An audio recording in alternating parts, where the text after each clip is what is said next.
প্রিয় ছাত্রছাত্রী, আমির আলী টিউটোরিয়াল হোমের পক্ষ থেকে তোমাদের সবাইকে অনেক অনেক স্বাগত। গ্র্যাজুয়েশনের 4th সেমিস্টার এক্সাম আর বেশি দূরে নেই, খুব সামনে এসে উপস্থিত তোমাদের 4th semester exam. 6th semester exam শেষ হবে, তার পরবর্তীকালে 4th সেমিস্টার এক্সাম শুরু হতে চলেছে। সেই 4th সেমিস্টার এক্সামের গুরুত্বপূর্ণ বিভিন্ন সাবজেক্টের ইম্পর্টেন্ট সাজেশন তোমাদের জন্য নিয়ে আসতে চলেছি। সেই গুরুত্বপূর্ণ সাজেশনের মধ্যে আজ আমি তোমাদের সঙ্গে আলোচনা করব গ্র্যাজুয়েশনের 4th সেমিস্টার ইতিহাস জেনারেলে সিসি 1D বা জিই 4 এর last minute suggestion. Most important প্রশ্নগুলোকে বেছে নিয়ে এসেছি তোমাদের সামনে। তোমাদের যে গুরুত্বপূর্ণ প্রশ্নগুলো দিয়ে দিচ্ছি, সেই প্রশ্নগুলো 5 এবং 10 নম্বর উভয় প্রকারের। তোমাদের এই ভিডিওর মাঝখানে এই সাজেশনটা দেওয়ার সময় বলে দেবো কোন প্রশ্নটি তোমরা 5 নম্বরে করবে এবং কোন প্রশ্নটিকে তোমরা 10 নম্বরের প্রশ্ন হিসেবে প্রস্তুত করবে।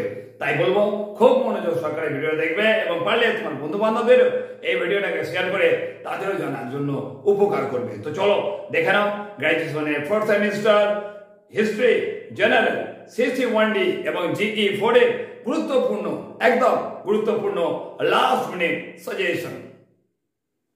তো তোমরা তোমাদের গ্র্যাজুয়েশনের 4th সেমিস্টার এক্সামের জন্য বিশেষ করে বর্ধমান বিশ্ববিদ্যালয়ের সমস্ত স্টুডেন্টদের বলবো যে গুরুত্বপূর্ণ প্রশ্ন তোমরা 5 এবং 10 নম্বরের গুলো করবে, সেগুলোকে তোমাদের সামনে স্ক্রিনের মধ্যে দেখাচ্ছি।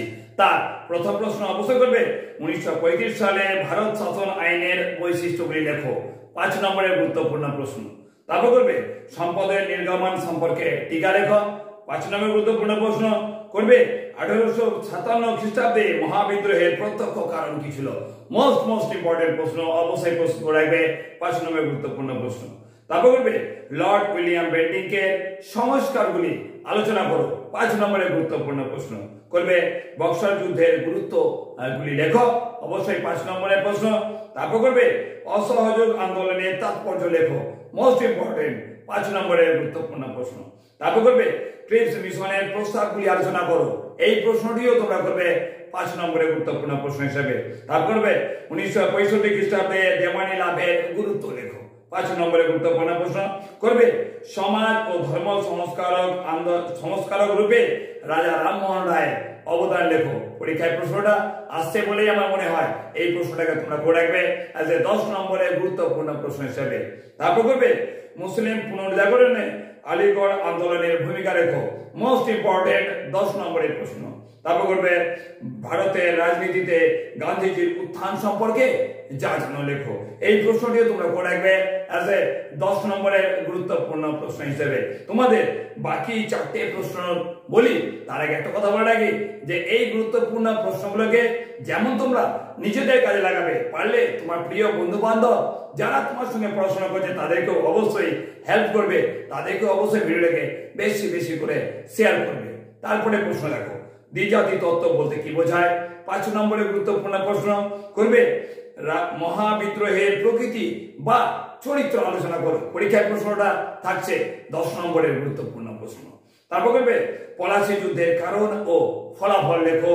10 নম্বরের গুরুত্বপূর্ণ প্রশ্ন। করবে লাস্ট প্রশ্ন ভারতের স্বাধীনতা আন্দোলনে আজাদ হিন্দ ফৌজের ভূমিকা লেখো। এটাও 10 নম্বরের গুরুত্বপূর্ণ প্রশ্ন। তবে আগেগুলোর মতো অতটা বেশি গুরুত্বপূর্ণ নয়, তবুও তোমাদের বলবো এই প্রশ্নটিও করে রেখো তোমাদের 4th সেমিস্টার এক্সামের জন্য। 4th সেমিস্টারে হিস্ট্রি জেনারেল সিসি 1D বা জিই 4 এর যে গুরুত্বপূর্ণ প্রশ্নগুলো দিলাম, একটাই কথা বলবো প্রত্যেকটা প্রশ্ন খুব বেশি গুরুত্বপূর্ণ। প্রত্যেকটা প্রশ্নকে খুব মনোযোগ সহকারে প্রস্তুত করে যাও তোমাদের আগত 4th সেমিস্টার এক্সামের জন্য। 4th সেমিস্টার এক্সাম হচ্ছে কবে তোমরা অনেকে আমাকে জানতে চেয়েছো। তোমাদের বলে দিই 4th semester exam 6th semester exam 27 তারিখে বা 29 তারিখে শেষ হয়ে যাচ্ছে। এর পরবর্তীকালে তোমরা তোমাদের 4th সেমিস্টার এক্সামের অবশ্যই রুটিন পেয়ে যাবে। অনেক কলেজে ইন্টারনাল জমা নেওয়া হয়ে গেছে, অনেক কলেজে ইন্টারনাল জমা নেওয়া এখনো বাকি রয়েছে। তাই বলবো খুব বেশি দেরি আর নেই, তাই প্রস্তুতি থাকো তোমাদের 4th সেমিস্টার এক্সামের জন্য। এখনকার জন্য টাটা।